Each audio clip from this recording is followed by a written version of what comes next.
Це ж ти чмошник мене. Ти коли останній раз потався, ти. Я питаю, ти за які гроші тут знаходишся? За народні? За народні. Ти слуга народу на виборах ходить. За свої гроші. Я питаю, ти запустив російську електроенергію? Безохоронця. Запустив? Безохоронця Ти справді. російську енергетику запустив? Безохоронця справді. За що? Вертайся назад в раду. Скасовуй свою гребану поправку. І щоб російська електроенергетика в Україну більш не приходила. Безохоронця справді. Якщо ми будемо Бахмета, рядом. якщо не будемо.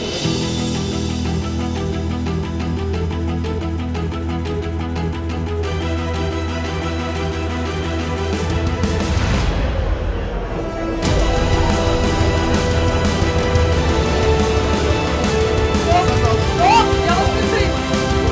У нас немає допомоги. Поїду разом з тобою. Їдь на Донбас. Скільки разів був на Донбасі? З тобою. Ні разу, ні разу. Подивіться на цього мордатого пішов героя. ти, Вона- Чому?